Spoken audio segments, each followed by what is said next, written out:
naturopath, nutritionist and a herbal medicine practitioner. Have been probably the last 22 years or so. A little bit of history to sort of guide you to where I am today. I grew up on the Sunshine Coast. We moved here when I was about 18 months old. My father passed away from leukemia, and in those days it was, not that it seems that long ago that I was 18 months old, but it is a bit. They didn't know much about cancer diagnosis, cancer treatment, anything like that. So before my dad was formally diagnosed, he'd passed away. His diagnosis came through after he'd passed away. So sort of always gave me a bit of an interest into why did he get cancer to start with. He was one of 13 children, you know, why did that happen? Then my mum, at about 55, got diagnosed with Parkinson's disease. And again, I kept thinking, why? Mum was one of 12 kids. Why did she get diagnosed with Parkinson's? You know, none of the others did. What was the connection there? So after a bit of digging, I found out that we lived on a dairy farm in Mergen, and there was a lot of chemical usage went on there. And back in the day, none of it was really regulated the way it should be. So, and according to my uncle, my dad used to walk around with a backpack of chemicals on, and they'd be leaking down his back, and he'd just be spraying them. Mum would be walking alongside with a couple of kids following along behind. And in my family, I'm the youngest of 5. 4 of my brothers and sisters have autoimmune disease, quite serious autoimmune disease. I'm the only one who didn't, and I think my saving grace was that we left the farm when I was 18 months old, and I didn't have that exposure that the others had, thankfully. And I was also fortunate enough that my older siblings could look after me in the house rather than Mum dragging me around with all the chemicals on the farm too. So, so that's sort of where my interest started in why do these things happen, and that's the whole crux of naturopathy. You know, we don't accept a diagnosis as simply a diagnosis. I always want to know, well, how did you get to that point? What went on in your life prior to that? So when people come to see me, I want to know your history. I want to know, you know, your chemical exposure, your parents' chemical exposure, you know, not only what you're eating, where you're sourcing your food from, how is your gut symptoms, which brings us to the point of today's talk, is how does your gut relate to health, overall health? And I know back in my mum and grandma's day, they'd just say, yeah, we just eat what's around, and, you know, we don't have any gluten intolerance, we don't have any of that, it's just a cast iron gut. Who's heard of that one before? Yep. Yeah, that was my uncle's favourite saying, I've got a cast iron gut, nothing, you know, gets me. So, and that may have been the case back in the day too, because take gluten for instance, you know, when my grandma came out from Germany, they were making their own bread, their own, a lot of their own food sources, but they were also growing it, so they knew exactly, you know, where that grain came from. They knew the miller who milled it for them. They then made it into their own flour. They knew the additives that went into it, and it was a lot purer, closer to nature intended than what we've got today. You know, today the bread is genetically modified wheat that has a whole lot more gluten in it to start with. Then our bakers come along and say, oh, let's you know, add more gluten because we want a fluffier, longer lasting loaf. So genetically, our digestive system hasn't caught up with the amount of gluten that we're exposed to. And, you know, I don't want to chastise gluten the whole talk, but we're overexposed to it now, and it's literally ripping our gut mucosa apart. So going back in history, Hippocrates said that disease starts in the gut, and I just believe that is so true today. If I had my way, every single person that came to my clinic, I'd start with a gut test, because we know that you can eat the best food in the world, you can eat organic, you can stay away from chemicals, you can do everything, but if you can't process that properly and you can't detoxify properly, you know, there's no point in spending a lot of money on really expensive organic food. So that's where I feel we need to start, get the gut functioning right, and then we do have the ability to break down our nutrients properly, absorb the nutrients we need for, you know, everything that goes on in our body, even, you know, supporting bone structure and things like that. You know, we tend to think, oh, that doesn't have much to do with food, this is what we're born with. But maintaining that strong bones really requires a healthy functioning gut to absorb all the little nutrients, and a lot of those little nutrients aren't in our soil anymore either. So that is something that I don't know how many of you have had Chris's oligo scan. Have you guys done that? So that gives us a good idea of the little nutrients, you know, the little minerals that we need to be getting every day. And quite often, if they're not present, it comes down to a absorption point of view. So what sort of diseases do you feel would be related to gut health or gut ill health? Diarrhea, yeah. Yeah. Absolutely. I think all disease can be attributed to it in one way or another. First of all, when we think of gut health, we think diarrhea, constipation, you know, bloating, uncomfortableness, reflux, all those things are your body screaming at you saying, hey, my gut's not right. But your gut can whisper to you to start with, you know, it can be the start. Good morning. Can be, you know, autoimmune disease, it can be a bit of anxiety, it can be, you know, you keep getting sick all the time, your immune system is being affected. Can be just brain fog as well. There's a whole host of little hints that your body will give you that something's not quite right. And if you're not listening, it will scream a bit louder and a bit louder. And that's when we start getting then, you know, painful diseases like osteoarthritis and, you know, eventually cancer is sort of an end result of your body saying, hey, listen to me, I need to change something here. And it's not always gut health, you know, it can be lifestyle changes, it can be, you know, drinking alcohol, it can be exposure to chemicals and things as well. So, and one of the other things that most of my clients, I suppose going back to my practice, I do specialise in gut, you might have gathered that by now, but I also do hormones for male and female. And a lot of people will come in and say, well, what's my gut got to do with my hormones? Like, that's a totally different system, isn't it? And hormones, a lot of your hormones get manufactured in your gut, but also the precursors to those hormones get manufactured in your gut as well. So, anyone heard of leaky gut? What's your understanding of it? What does that mean to you? The gut lining becomes permeable, so the putrefied contents of the stomach leaches out into the blood system and creates an inflammatory response. Well done, Elaine. You've been reading up. So this is my most used piece of paper in my clinic, which is why it's now, what do you call that one? Laminated, yeah. So a healthy gut looks like this, and we're talking all the way from your mouth to your bottom when we're mentioning gut. It's not just what's going on in your stomach, it's the whole way. So we should have beautiful little villi on the top, and those villi help to filter things through. Then we do actually have a little filter system here as well, and then we should have tight junctions, and the idea of those tight junctions are to regulate what goes into the bloodstream. This is a blood vessel down here. So if we've got gaps in here, that's what we say is a leaky gut, and that allows, this will allow only microscopic things that our body hand picks to send through to the bloodstream. A leaky gut will open up and allow bigger molecules to get through. So, you know, when you have a round of antibiotics and the pharmacist says, oh, you need some probiotics because, you know, you've just destroyed all your gut flora. If you've got a leaky gut, the antibiotics are essentially making that gap bigger.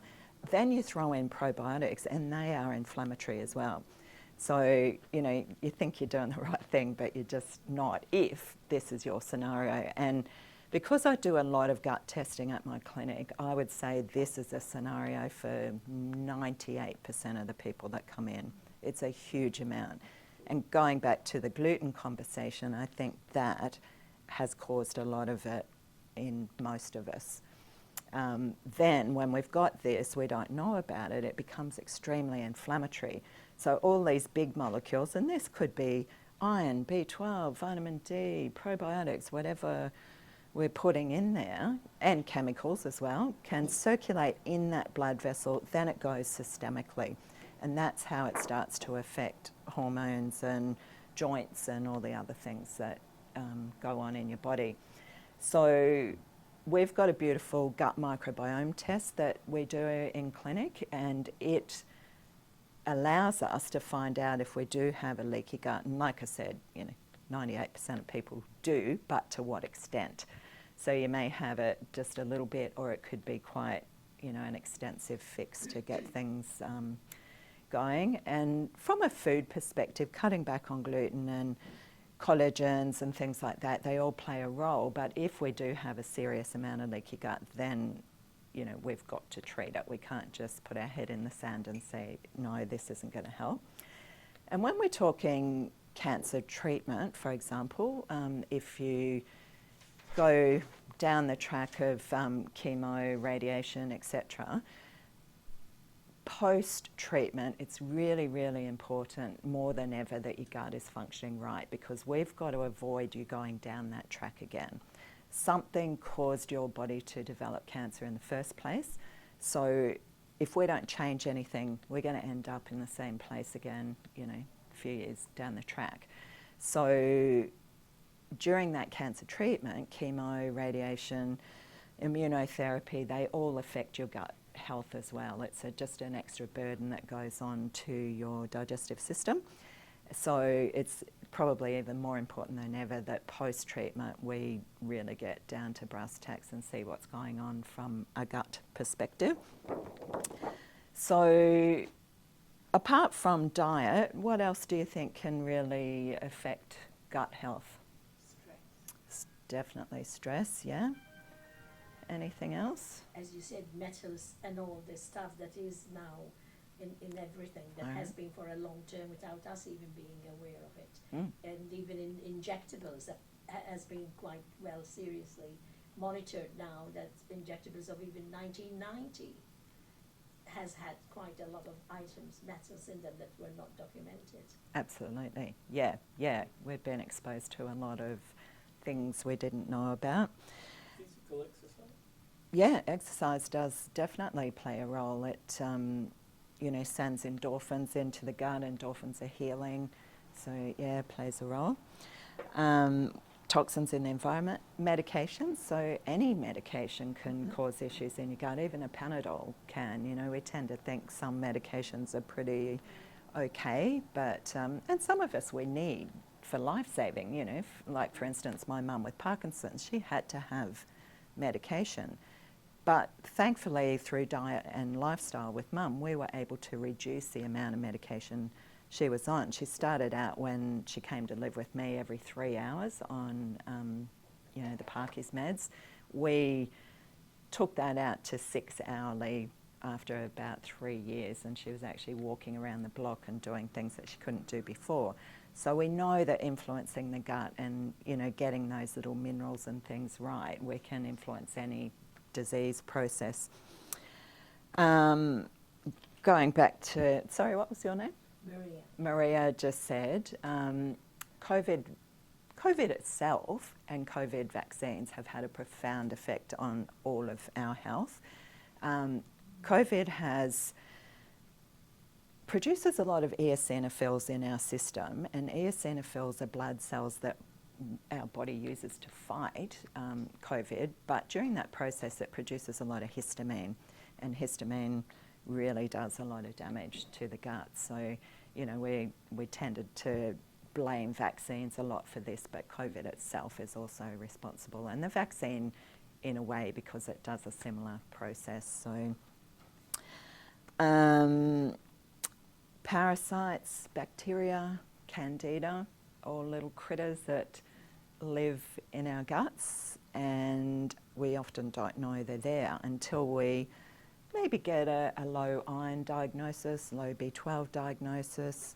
That's you, I Elaine? need to come talk. Give me your card. That's usually, again, that first little hint your body's trying to tell you something, and it usually means that we've got a parasitic infection that is consuming your iron, your B12 and things like that. So can even be low calcium, low vitamin D, a whole lot of things these guys like to rob us from. And Candida is another really nasty one, and that quite often is a post-cancer issue because going through the treatment just, promotes Candida. Kerri, through the oligo scan, I see occasionally people with low B6, B9, B12. Would that be indicating a gut health problem and a parasitic infestation? Yep, can be. And I'm not one, it seems to be all over the internet at the moment, you've got parasites, you need to do a parasite. If we've got, I'll go back to my chart again, like I said, this is my most used bit of information in the clinic. If we've got leaky gut going on and you do a parasitic treatment, we don't know if you've got parasites, so I would never ever do a treatment without it because it's quite a harsh treatment to do a parasite cleanse properly.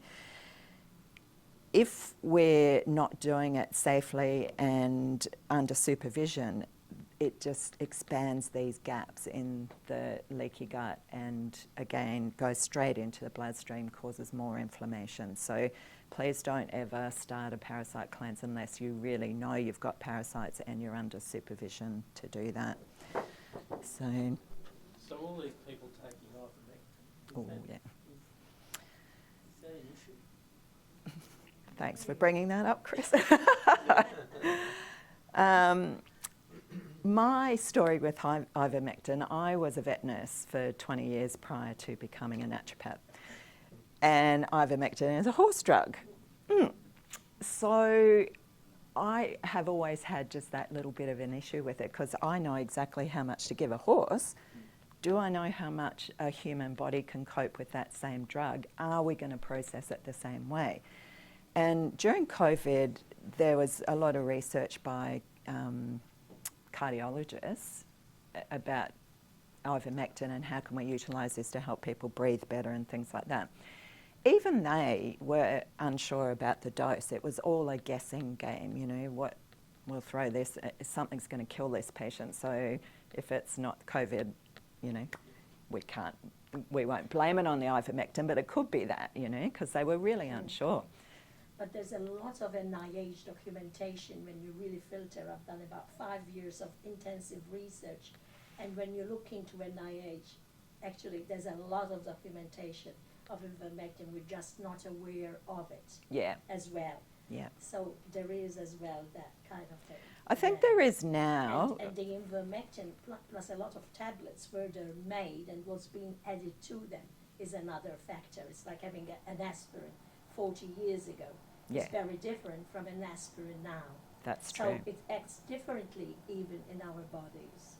So there's a lot of things to actually, because very recently I'm aware of somebody who had 2 young 18-year-olds, myocarditis, in 3 months completely healed with ivermectin and fenbendazole compared.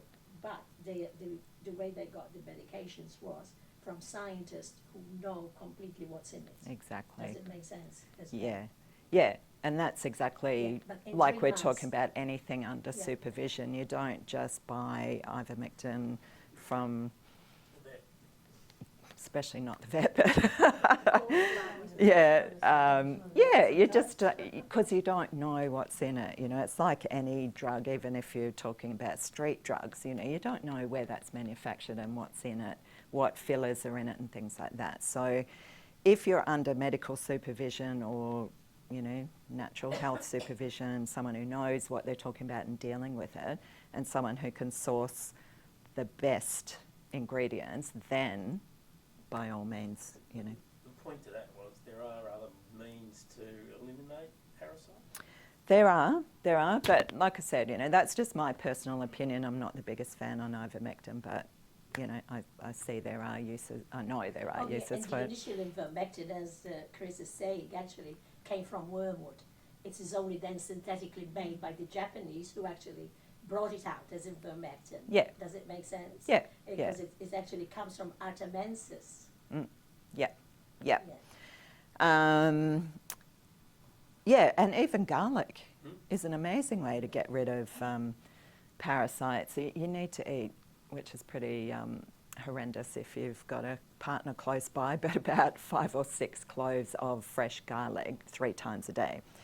So it's a lot of garlic and it's a lot to take in, but for people who I'm very unsure about giving them herbs and things because of other medication or whatever they're on, I've used that cleanse before and it's worked really, really well. So, and you usually combine that with a bit of some sort of chelation type thing as well, diatomaceous earth or charcoal or something to help get it out. But yeah, there are ways and means to get rid of parasites and bacteria without. My preference obviously is herbs because that's what I deal with all day, every day. And the beauty of herbs is you can do more than one thing at a time. So you can do antibacterial, antiparasitic, anti-candida and all of those things in the same disgusting shot. Another thing that your gut health governs is aging. So deterioration in your body. We tend to age quicker if we carry around these little critters in our body because they're causing nutrient deficiencies, but also just having that leaky gut, our calcium, our magnesium, all the things, boron, manganese that we need for bone health, that gets leached out as well. So our bones start deteriorating a whole lot sooner, osteoporosis, osteopenia type diagnoses come forth then. And also from a hormonal perspective, like we said, a lot of your hormones or the precursors to your hormones are starting in your gut. And for women particularly, we want to hang on to those hormones as long as we can, so we stay as healthy as we can. And we're finding now that women are going through menopause a whole lot earlier than they did in my generation or, my parents' generation. And that drop in estrogen is the quickest way to, head towards osteoporosis as well, unfortunately.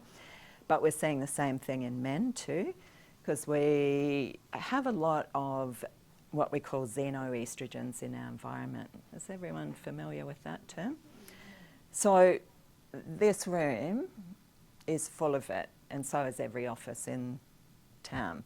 We've got artificial lighting, we've got computer screens, we've got flame retardants in the carpet, in our clothes. We probably all drove here in a reasonably new car. New cars for the first 3 years are the worst xenoestrogen environment you can have. So these estrogens are coming into our body and not being processed particularly well by our guts. So then it's going to the liver. The liver says, oh my goodness, I've got too much work today. I'm trying to process food. I'm trying to, detoxify environmentally. I'm doing all this stuff. I've got no time to do these xenoestrogens today. So then the liver says, let's just recycle that today. Same thing happens tomorrow. So then next what happens is those xenoestrogens will be placed in our fat cells and particularly on our tummy. And I think that's one of the reasons as we get older that you see men and women with these little tummies that they've never had before. So the more fat cells you've got, the more you can store these xenoestrogens, and for men that then goes down the route to prostate cancer. So the more xenoestrogens, the less resilience your body has for prostate health. So, we're thinking estrogens affect women mostly. It has exactly the same effect on men. So A, we've got to get the gut working properly, and B, we've got to get the liver opening that door and saying, hey, we're not going to recycle those estrogens anymore. They have to go. And the liver's got about 5 different detoxification pathways. You may have heard of glutathione pathway. that is probably our major antioxidant one, but it's not the best way to get rid of xenoestrogens. It's great for heavy metals, it's great for a lot of other things. So sulfuration pathway, glucuronidation pathway are the ones we want to open up in the liver and say, out you go, we don't need you guys here anymore. So, and that's the very first thing I will do with clients who come.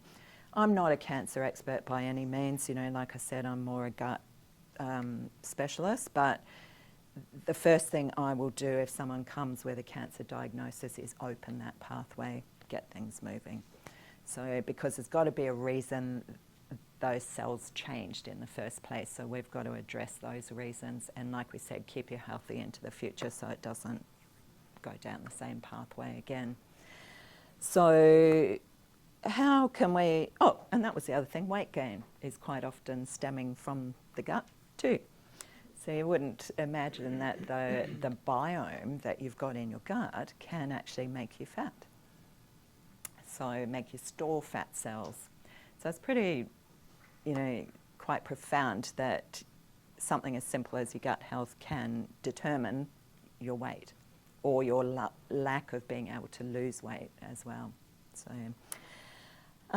So how do we help our gut microbiome? What things can we do every day? Just little things. Less gluten. Yes, well done, Chris. Yeah, less gluten. Are we talking less gluten or complete eradication of gluten? I don't like to restrict anyone's diet completely if we don't have to. When I do a gut microbiome test, it will look like this. Excuse my printer, I had an explosion of yellow ink. It's not on the screen. I'll pass this around, yeah. It's okay. This is one of my younger clients. He's only about 9 or 10, I think. But there's markers on here that will tell us, do we need to completely eradicate gluten, or is it something going wrong in the gut that's making you more sensitive to gluten? So one of these in here, transglutaminase IgA, that actually means it's almost like an allergy to gluten. So if that comes up, I always recommend you go and have celiac testing. If it comes up zonulin, you may have heard of zonulin in your travels along the way, is high. That usually means gluten is involved in your leaky gut. And then we take it out for a period of time where we do the healing, because we can't heal. I always describe it as like you've got a sore on your arm, and every time you eat gluten, it's like someone just doing this every time. So that scab on that sore is never going to heal on the inside of your digestive tract. So we need to give that time to heal. So we take the big molecules out, and gluten is a big molecule. So is the casein in milk, in dairy products, a big molecule. So we try and eliminate the things that we know are inflammatory that can cause damage, and then we give that time to heal, and then we challenge them back in. But I truly believe that all of us are exposed to too much gluten, so limiting the amount going forward I think is a great idea. But we can really find out exactly, you know, what's going on with this testing. Has anyone seen a gut microbiome report before? Yep. Chris has experienced this firsthand. It's not the most wonderful test to perform because it's a stool test, but it gives me so much information about what's going on in your gut and how can we best heal it without, like we said before, throwing a parasite cleanse at you or throwing, you know, probiotics at you. That's not going to get to the root cause of what's been going on. So since I've been doing this testing, I just get results so much quicker and so much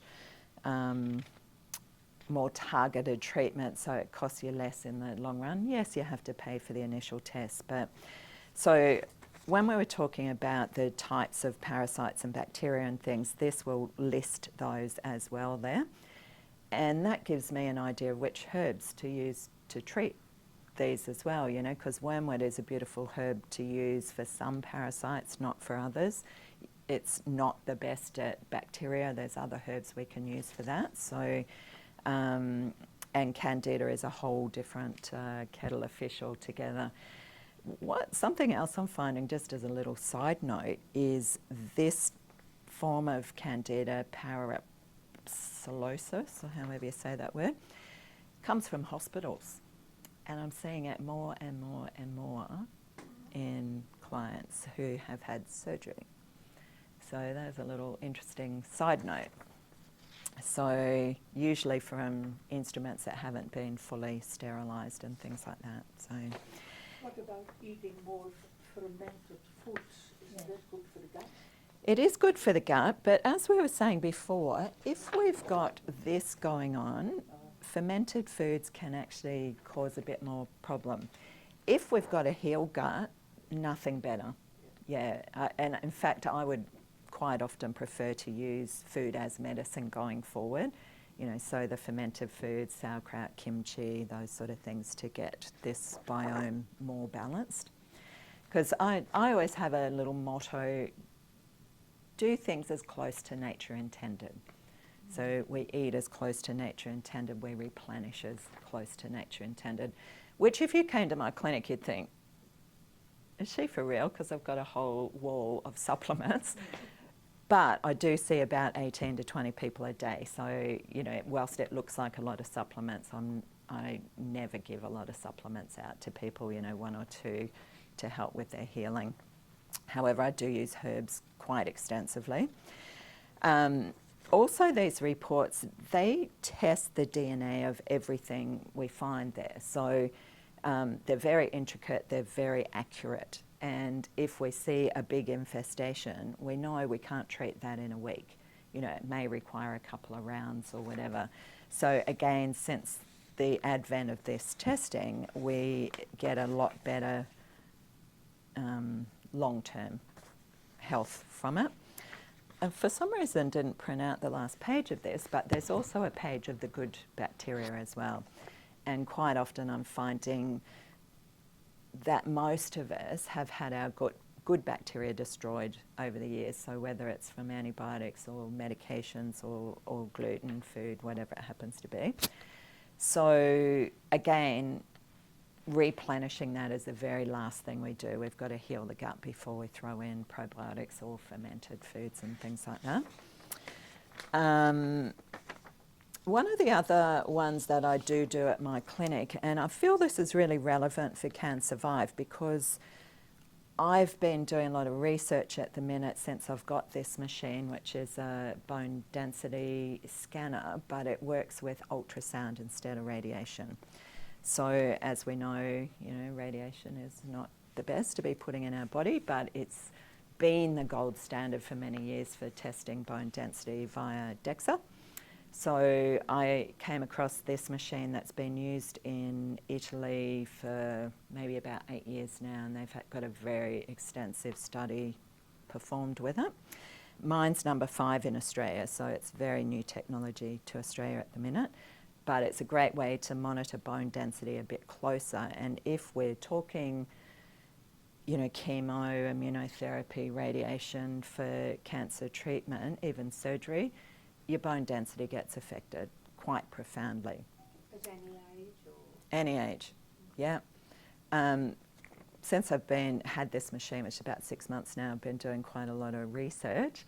And I had a little guy who's 6 years old with leukemia, and we did his before and after, and his bone density was affected. And you wouldn't really imagine that a 6-year-old's going to have bone density issues. So, yeah.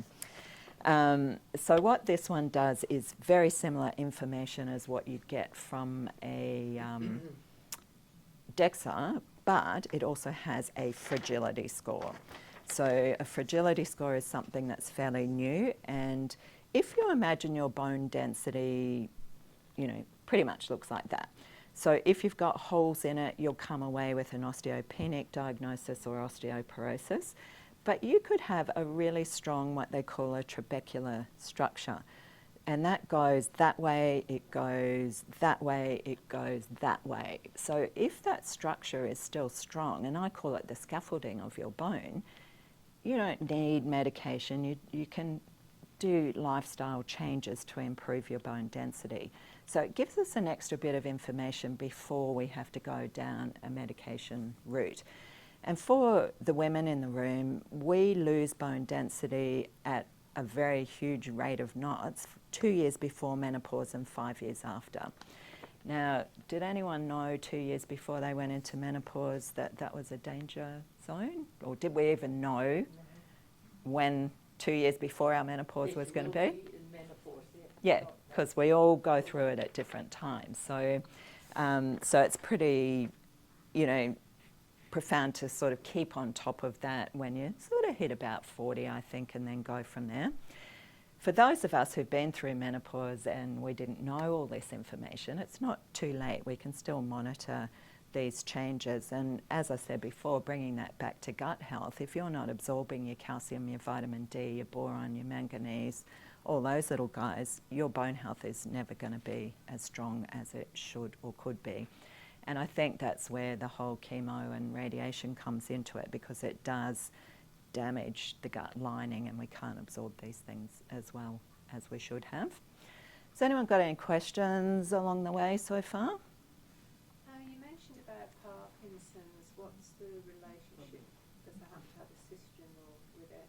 What's the link between the gut and Parkinson's? Actually, I'll use this as a good example. So some of our gut bacteria particularly relate to autoimmune triggers. When I did this test on Mum, and there were probably about 4 ladies at Mum's Parkies group that were letting me use them as guinea pigs as well. Parkinson's is autoimmune. Yep, yep. So all of them had all of these autoimmune triggers off the charts. So because I had Mum living with me for 5 years, I could control what she was eating. Thankfully, she let me, of course, I did ask. Control what she was eating because she didn't have to cook dinner anymore, so she was happy about that. Her supplementation and her medication, I was able to control all of that. And we redid this test, and she never ever got any better than about the orange, but her symptom picture got a whole lot better. So, yeah. And that's the way it relates to any disease process, but particularly autoimmune, like rheumatoid arthritis and things like that will show up there as well, even if you haven't had a diagnosis. If that comes up, I'm like, let's explore this a bit more and send you off to the GP and see, what's going on there. So, because you don't have all those autoimmune triggered bacteria come up for nothing, they're there for a reason. And again, a little bit about your body, giving you little hints along the way. Hey, you got to look at this, got to treat me that little bit better. So, any other questions? People who's got heavy metal loading, so aluminium, how do you shift those heavy metals out of the Yeah, so there's always an antagonist to a heavy metal. So say aluminium, for example, the antagonist to that is zinc and selenium. So we make sure that your zinc and selenium is up to par, because there's something that let that aluminium invade your body or stay in your body. In a perfect world, we would all be exposed to these things, and our gut and our detox pathways are working that well, goes in one end, out the other. Same with parasites and bacteria. I've had the good fortune to be able to test families of people, with 5 kids, my family included. I did all my kids too. That was their Christmas present last year. Here's a poo test, guys. They're like, really? Thanks, Mum. I said, I'm giving you the gift of health, guys. The interesting part about that is I did the family dog as well. And again, coming back to, I control everything the dog eats, and I control his exercise, I control his water supply, I control everything about him. His gut microbiome was near perfect, and the kids were horrendous. So it was a really good way to say to them, this is what happens when Mum tells you what to eat. The gut biome of a dog similar to They do have slightly different bacteria, but a lot of the whole leaky gut thing is still the same idea. They just have a little bit more bacteria to break down raw meats and things than we do. So, yeah. They're out in the dirt all the time, though. Yeah. Kids aren't anymore. No, and I think that's part of the problem with the gut bacteria too. Oh, that's what I was going to say, and it's not, I haven't got the final page of the good bacteria, but a lot of that good bacteria should be established in our first 3 years of life. So vaginal birth, breastfeeding, playing in the dirt. The last one was Playing in the dirt. playing with it. Yeah. So if those things happen in the first 3 years, we develop a really, really good microbiome. Of course, we can come and destroy it with antibiotics and gluten and things along the track. And being over sterile in washing In the everything, environment, yeah. putting it through the dishwasher. And when I look at my grandkids, for example, now, you know, the mums have got the antibacterial wipes, they're wiping everything. Oh no, you can't play with the dog, it's got germs, and you can't do this and that. And I just, you know, really cringed. They're not 3 yet, and it's not good to test microbiomes until they get past 3. But I will certainly be doing that for both my granddaughters, just to see what's going on there. Would be really interesting, again, from a research point of view, to see that. But, and also, there's also a lot of elective caesareans now, you know. A lot of women are opting not to have a vaginal birth. They're opting not to breastfeed because one reason or another. So all those things do have a really big effect on the gut microbiome. And in my family, I've got that exact experience. My first son was an emergency caesarean, and he has such a different gut biome than the rest of us have got. And it's, yeah. Interesting. And he is the only one in our family who is overweight. The rest of us are pretty much like me. And again, when you drill down on his gut bacteria, it's the bacteria that, you know, makes it harder for him to lose weight. So, yeah. So have you tried him on the skinny bacteria treatment? Yeah. Does it work very well? It does have an effect if the rest of your gut's working properly.